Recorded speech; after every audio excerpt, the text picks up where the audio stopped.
Hello everyone, welcome to my newest video, how to draw an eye with colored pencils.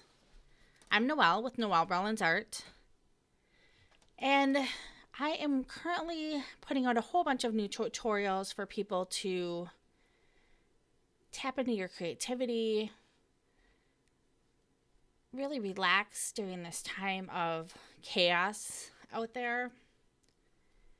And I really believe that when we can sit and draw and color, it calms our brains.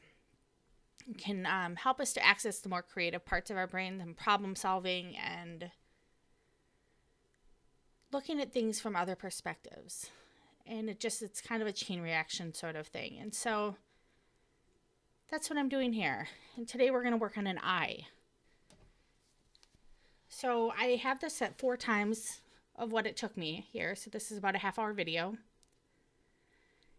So I went in and I drew the eye with pencil, and now you can see I'm going over with a kind of a rosy mauve color. Just really gently with the side of my pencil, lightly outlining a few of the areas.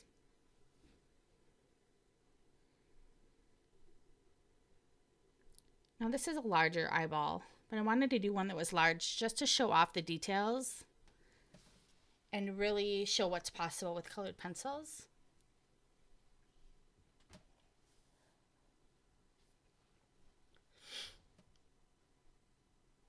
So now I'm going in with a variety of skin tones, yellows, tans, pinks, mauves, and lightly filling in the outer area around the eye, the eyelid,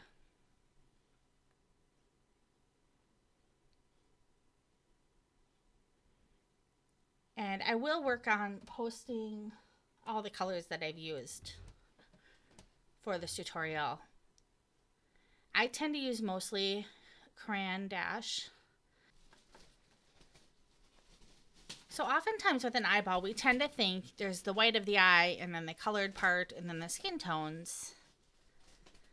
What I wanted to show here with this tutorial is that there is very little white on the eye. And even the colored part of the eye and where it meets the white part of the eye is often not as crisp of a circle as we tend to picture it. There's a little blurriness there. And there's many colors kind of that show up in the whites of the eyes. There's the blood, sometimes little blood vessels. There's shadowing. There's the reflection of what's around the person. So here I am going in and defining the lower lid a little bit.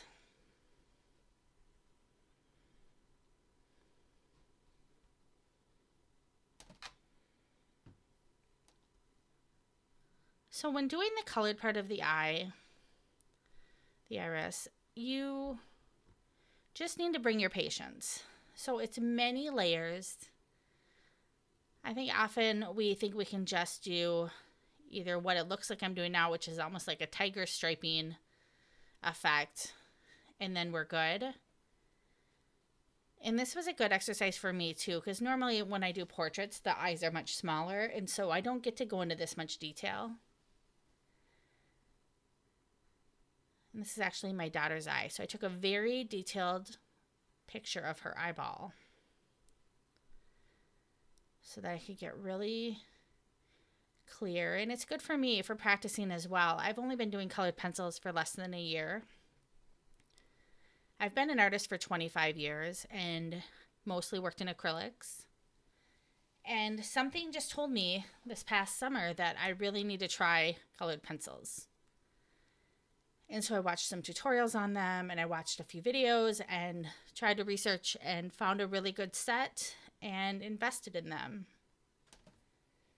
And I have not looked back. I've loved them. I love that when painting, I'd have to use the colors before they dry up, remix colors, and I love that for colored pencils, you go in that same color is always available. I like the portability of them. someday when I'm able to do more traveling, I love the idea of being able to have these with me and doing artwork from wherever I am. And I've been really surprised by how much is possible with colored pencils. I really never gave them the respect they deserve. Before, I thought of them as just a classroom tool for elementary, and that's it. I never really cared, to be honest. So it's been really fun to dive in and really learn all that they can do. And now I love them so much better than painting.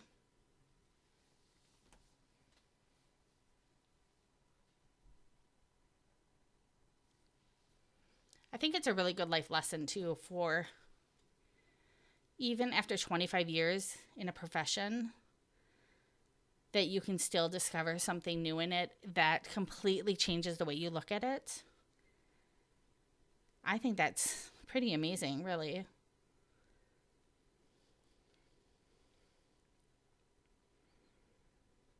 So here I'm even going with a little blue throughout and adding in some deeper tones.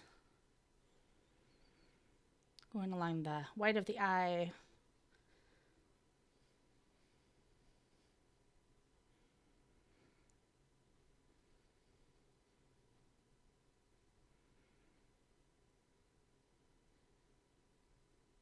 So I'd love to hear in the comments, are you somebody who has used colored pencils before? Are you an artist? Are you someone who really likes any materials that you can work with? You just like being creative and you love learning about different types? Are you a beginner and you think this would be something fun and you're just a little bit fascinated?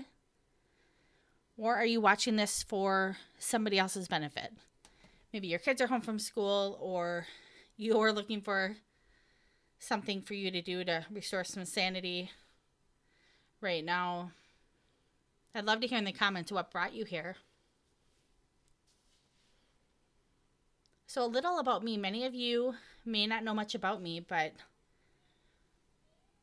about 5 years we moved from right outside of Minneapolis, Minnesota, here in the United States, across the border into Wisconsin, and we now live in the woods. So we bought several acres and we live in a cute little A-frame farmhouse, and we have chickens now, and we've been slowly going through and restoring different buildings, outbuildings, and our house, and just intentionally slowed life down.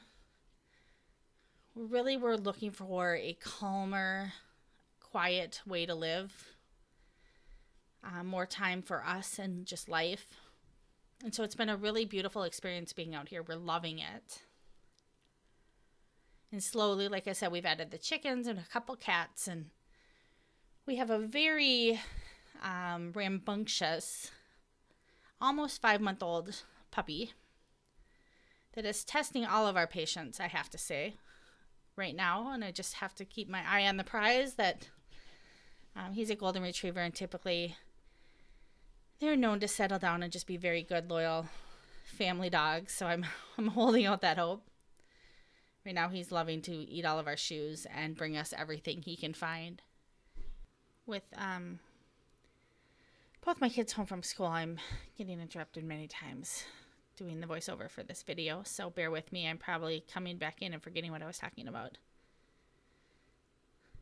My son has a YouTube channel called Aspen Builds, and he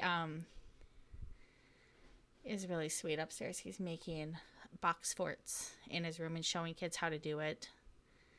He's really creative. He makes all kinds of rooms and walls inside, and he's used to being at home with homeschooling, and he figured he could help some kids that are not used to being at home as much, have some fun creative ideas of what to do. So it's fun.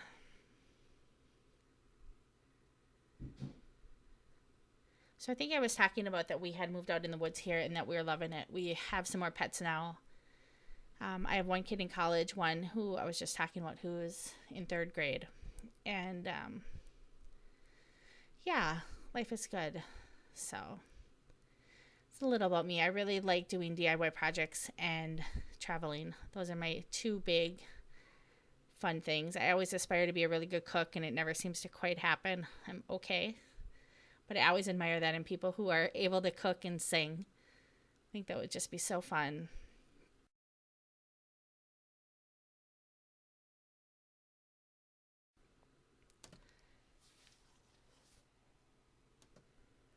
So as you can see, just blending the different layers around the iris of the eye. Even layering in some blue into the black pupil. And then layering some a little bit heavier, pushing a little bit harder with the black now. So I'd love to hear where you're from, a little about you. If you want to comment, I think this is a really fun platform. I love YouTube, and that we can kind of get to know each other this way and connect over people that are interested in similar things. I have pretty much cleared my schedule indefinitely, and I'm doing video recording of drawings and commissioned pieces and editing videos of drawings and commissioned pieces. So yeah, and then just taking some time outside, playing fetch with the dog and helping the kiddo build a fort today, and just trying to really be super intentional with life right now. Keep the stress level down at home is my goal, which I'm sure all of you can relate. So now you can start to see, even now, the eye is starting to come together.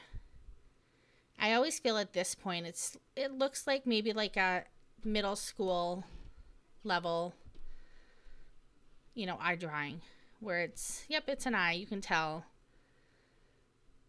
but still lacking a little bit of the more realistic and saturated tones. So that's what's coming up now, is just really laying on more and more color. Even with the skin tone, it's layering on layers of yellows, pinks, tans, blues, sometimes greens, to really build up that color, always pressing really gently with the pencil until there's more layers built up.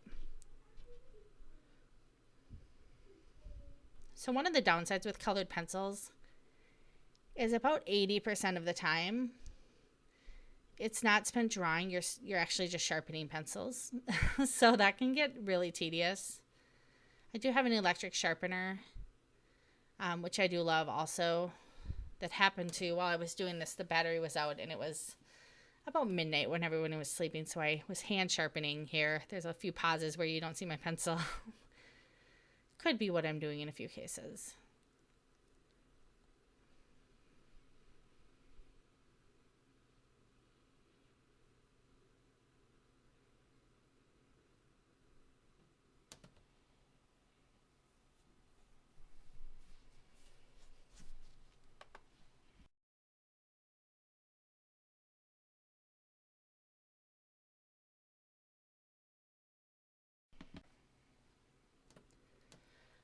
So now here I'm going back in and I'm just layering. This is almost like a seafoam green. Layering some of that, some gray, light blues, dark blues. Kind of going in and showing some white streaking that kind of occurs to really contrast the other colors. So I'm left-handed, as you can tell from the videos. They're not flipped.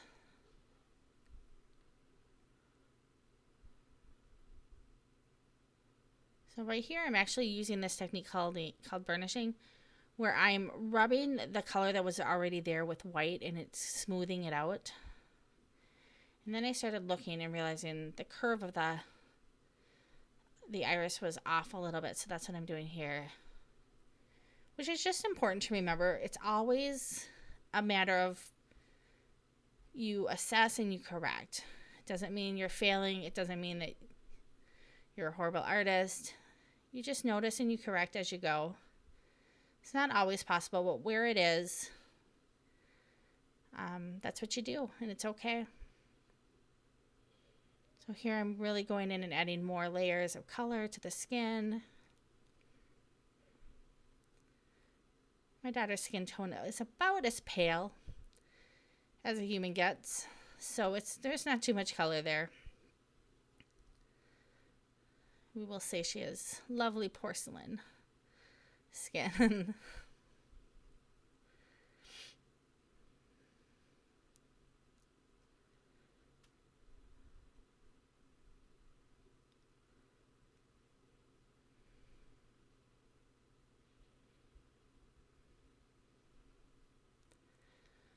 So one thing that's important as we're doing the eye is to really pay attention to how the eye actually looks and not how we think it looks. Eyes are not always a perfect oval shape.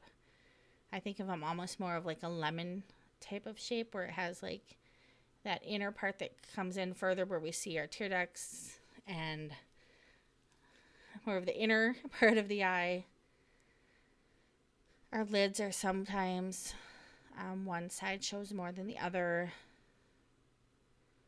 With age, you can start to see more of how lids fold differently. I'm noticing this myself, even being in my 40s, just more crepiness to my skin, or how my eyelids are just a little more droopy,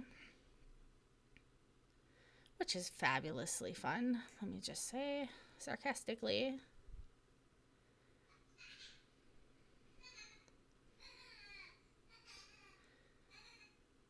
I'm not sure if you can hear the baby laughing, but that's my husband's cell phone ringer on his phone. It makes me smile every time I hear it. So again, here I'm just going in with a deep yellowish brown and adding more and more layers. Now a little bit of lilac color. Lilac is a really great way where you can show the blood flow under the skin without having to go full on pink. So I tend to really love the realness that the lilac color can add. Just that soft purple color in my portraits. I love it. And so here I start to add a little bit more of the realistic pink tones to the white of the eye. And we always want to be careful when I'm doing a portrait for somebody that they've hired me to do. I'm going to definitely edit where I can in a way that feels, if it's not adding to the overall feel of the portrait, I don't need to show every blood vessel in the eyeball to really get the point across. But I do like to add a little bit of coloring in there to show the realism of it. You don't want to leave them plain white, or they'll look flat and not lifelike. And all of this is about building up different layers and different values, so there's a depth of color.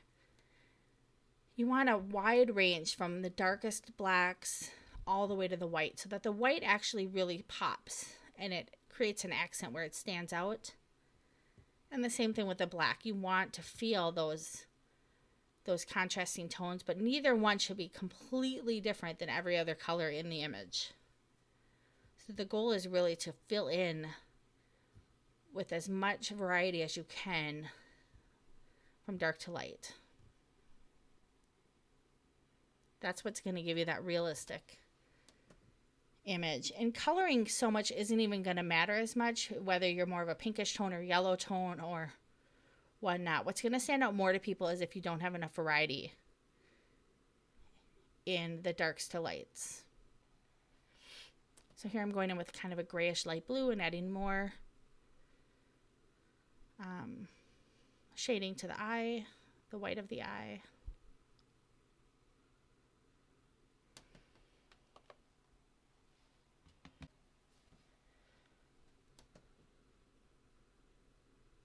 So it can be hard to tell. The side that has the right side on your screen, this is actually would be my daughter's right eye. When we're looking at her, it's the eye that we see on her left. So more and more of the shading will start to make that clear. And obviously when we zoom out, it would become very obvious.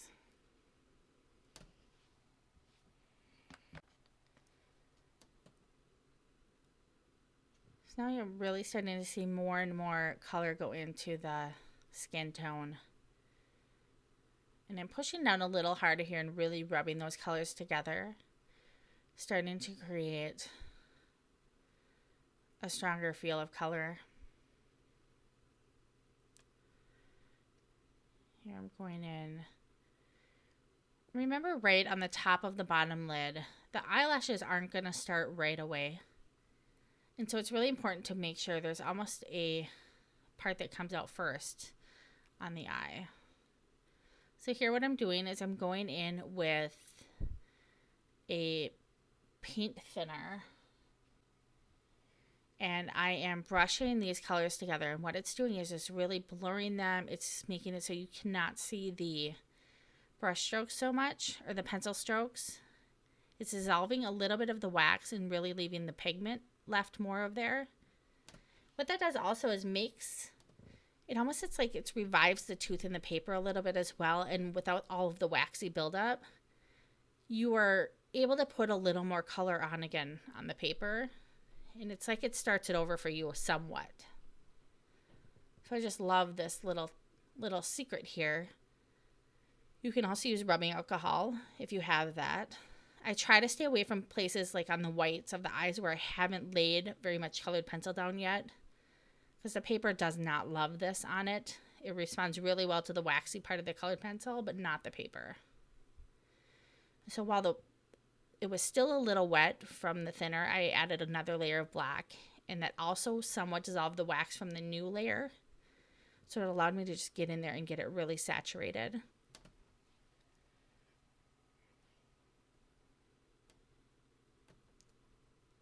So you can start to see the roundness of the eye starting to come together now. I'm going to add a little bit more of like the blood vessels in the eye.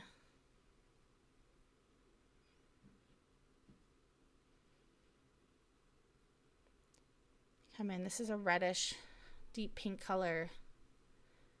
And it kind of starts to show a more realistic view. You don't want to get super overboard with the red. Sometimes the more elderly will have more pinkish and red tones in their lids and their eyes. Generally speaking, people wouldn't love to get a portrait back of themselves and see a lot of bloodshot look and pink to their eyes. So just depending on how I'm doing the portrait, I kind of make a call there of how much to show. The same thing with wrinkles and things like that. I did one of Merle Haggard last summer that I had so much fun just really getting in there and playing up every wrinkle and line on his face, and just added so much character.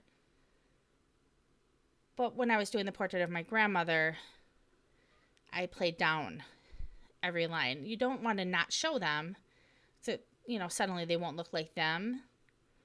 But you do want to use some common sense about how the overall feel is that you want it. You want them to feel proud of it, and you want them to feel also that it's an accurate representation of them. Now I'm going to go in and just with a very strong hand adding in the eyelashes. And notice how the eyelashes do not all face the same direction. And I'm looking at the reference photo very carefully while I'm doing this. It really helps give me an idea. And you can see where they don't all start right at the bottom of the lid. Some do. Some are up a little further. There's a little bit of a range there.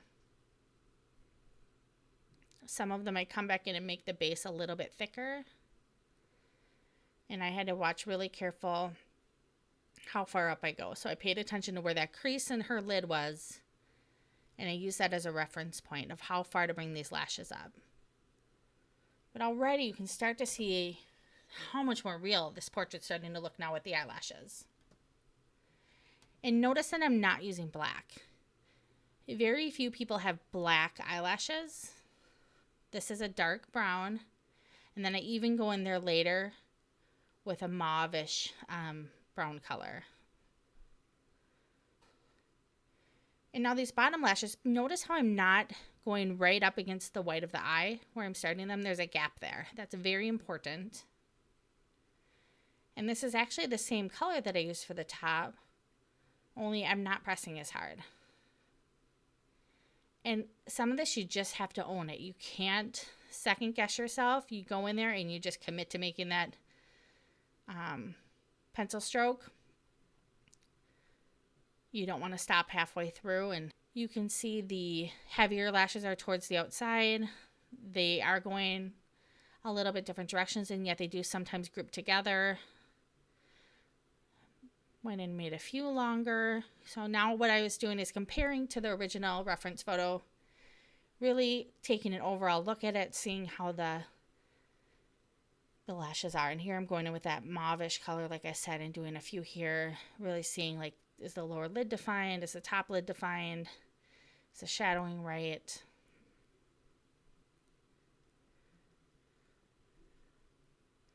It's a really big part here on that inner part of the eye to show that too. And it gets really fun when we add the white accents at the end. Suddenly, so many of these areas really pop, and you can show off the three-dimensional feel to them. So here I'm going in and kind of doing little circles sort of thing, a few light wrinkle face lines, just showing more of the texture of the skin, just really gentle. This photo was so clear that I could see every pore practically.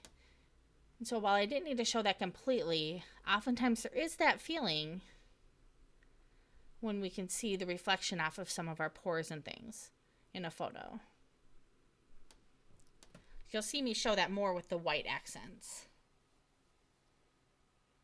So now again, just comparing to the reference photo, going back and forth, really taking in the overall feel and just seeing how it's looking. I decided this was too blue instead of how her eye actually is, so I came in with some kind of an olive green mixed with a gray color. Add a little depth to the outside. I changed the shape again, realized it wasn't round enough. And then I come in and add a few more. This one's black. Add a few more of the details. And at this point too, you can really start to see if you have enough of the depth of color, if it's all still too light, or if it's starting to get too heavy and too dark. And you can make adjustments based on that. So I'm rubbing in the color here. I'm going around and making sure I'm blurring that edge a little bit.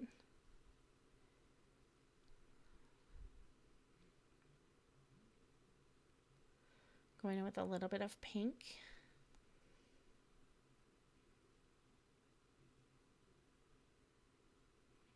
Making sure you can see where that lid now on the bottom, right under where the lashes come out, it starts to go from heading out away from the face to down. And so there's a little shadow there showing that. So I really wanted to make sure we captured that. You imagine where that eyeball in there is pressing out. You know, there's a round eyeball behind this eyelid. So you really want to be able to show some of the shadowing that really shares that and matches that feeling.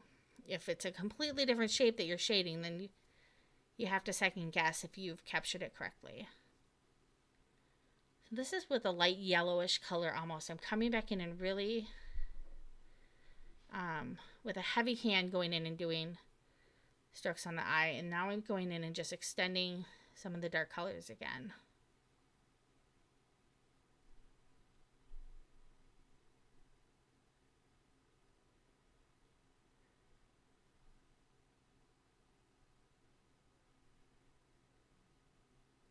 So once I feel like I have it all how I want to have it, the shadows are in, it really shows off all of the colors, then I get to come in with the white here soon. And then that's going to make all of these really pop. Especially in the eye, it's a really great way to get to show like a wet feel to the eye, where some of the glossiness might be in the tear duct area, the reflections, things like that. So here I decided there wasn't enough depth in the white of the eye, so I'm going back in a little bit and adding to that, so that when I do add in the white accents, it'll really pop. Now I'm going in and really just showing some of those pores really gently. The white dots really just start to show they're very subtle and they hardly even show up at the end, but they do make a difference. So this is where you can really start to give that feeling where there's like a wetness.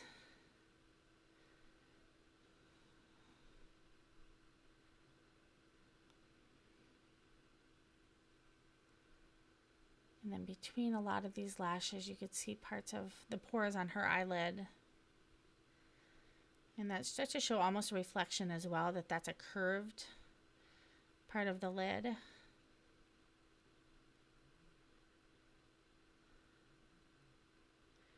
Already you can start to see, you feel like, oh, that's a real eyeball that has a little bit of gloss to it. There's a coating of wetness. Not overboard, but you can tell just by the reflections it already is bringing a realistic feel to it. And so now every time you do these reflections, they're going to be a little different. I've heard a lot of photographers say they try to only get one white dot. Other times you get just a really realistic, almost reflection back of what's behind the photographer. I tend to just do what I see in the photos and don't overthink it too much. Save that for the professionals in the photography area. So now going in a lot and showing those pores on the lower lid. Being really careful to go between the lashes and not go over any of the lashes I've already done.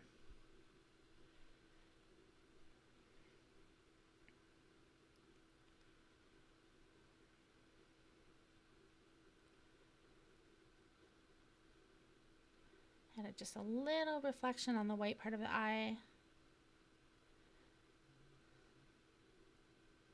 A few more subtle touches of the pores. And this is my favorite part. When I'm doing a portrait, sometimes a portrait can take 15, 20, 30 hours to do. But it's these little touches that seem tedious that really take it from like, oh, that's really cool, to wow, that actually looks like a picture. And it adds that realistic touch to it that really makes it fun to do. And it's a fun challenge, I think. Now, I got both of these parts to do these white accents at Dick Blick. You can go to dickblick.com. And I'm sure other artist supply stores sell them as well. Again, I'm somewhat new to the colored pencil world, so I'm still learning, but that's what I found and I really like them.